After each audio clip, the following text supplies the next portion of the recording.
All right, so today we're going to jump into this really beautiful, kind of mysterious monologue about a ghostly encounter. But you're going to want to stick with me on this one, because this story holds this fascinating secret about how our own minds work and the incredible power of storytelling. Okay, let's get into it. And the story kicks off with this line, which is just fantastic. It just nails that feeling, you know? The idea that something totally extraordinary can just blindside you when you're just going about your normal, boring day. This one sentence, it's the perfect setup for everything to come. Okay, so let's meet our protagonist, Alex. Picture this, it's a quiet Tuesday night and Alex is just walking home. Simple as that. A route they've probably walked a million times. But yeah, like that opening line told us, tonight's not gonna be like the others. And it all starts with just a sound, a little whisper. And it's coming from this dark alley, right next to an old bookstore. Alex even calls curiosity a traitorous friend. I love that phrase. That just kind of pushes them forward, right into the shadows. Even though every instinct is probably screaming, don't go in there. And what Alex finds in there is, well, it's pretty astonishing. It's this figure that looks like it's literally made from moonlight.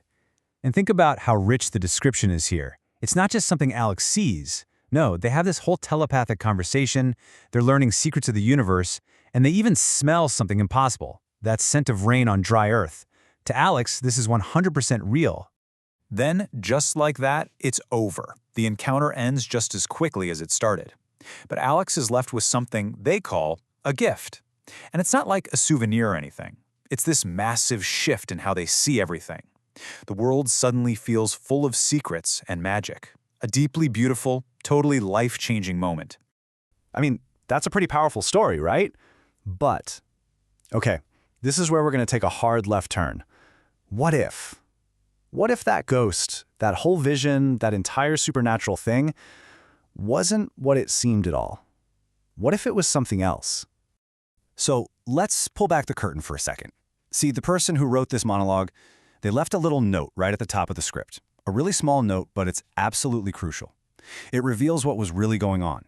And trust me, it changes everything. And there it is. So the big twist here is, this isn't a ghost story. Not really. It's a story about believing you had a ghost encounter, when what really happened was just a bunch of random, clumsy accidents. Suddenly, with that one piece of info, this whole story turns into a kind of psychological puzzle. Okay, so how does that even work? Let's do this. Let's rewind. We're going to walk through Alex's experience again, piece by piece, and see how a few clumsy accidents could totally be mistaken for something, profound and mystical.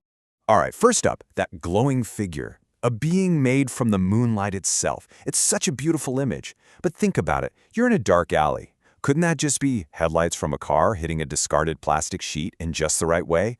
Or what about steam rising from a vent, just for a second, looking kind of like a person? Our brains are literally hardwired to see faces and shapes and random stuff. And the whisper? That sound that seemed to be calling out to Alex? I mean, it could have easily just been the wind whistling through a gap in a building, or rattling some loose trash around. The calling part? That wasn't actually in the sound. That was all in how Alex's brain decided to interpret it. And this last part is just brilliant. Alex reaches out, touches the thing, and gets this huge flood of emotions and images. But what if they just brushed up against a cold, wet pipe? Think about that sudden shock of cold. It's unexpected, it could absolutely give you a jolt, an adrenaline rush, this whole cascade of feelings that your brain then has to try and make sense of fast. Look, the point of breaking this down isn't to ruin a cool story. Not at all. It's actually to uncover an even more interesting story. The one about how our own brains work. We are, all of us, storytelling machines.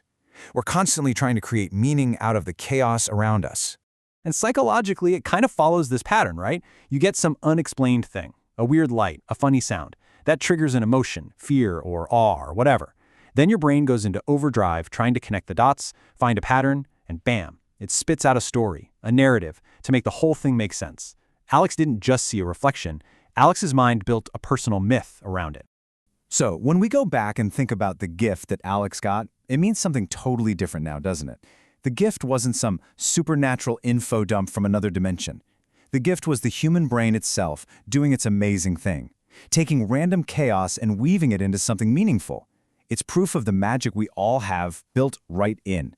So, the big question, does knowing the secret ruin the story? I really don't think so.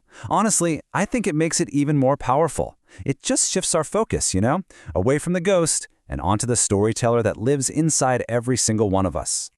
Knowing the truth behind what probably happened doesn't make Alex's experience any less real or beautiful to them. It just transforms the story into this fascinating case study. We're basically watching, step by step, how a person can construct an entire magical world out of completely ordinary, mundane stuff. In the end, this story works so well because it taps into something so fundamentally human. I mean, who doesn't want to believe there's a little magic in the world, right? It's a perfect example of how we project our own meaning onto things we don't understand. But the coolest part? It becomes a story about storytelling itself. It's kind of meta like that. And that really just leaves us with one last thing to chew on. We all do this. Maybe not with ghosts and alleys, but in small ways every single day. We build these little stories to make sense of a coincidence, or to find a pattern in just random noise. So the question for you is, what are the stories you're telling yourself, and how do they color the world you see?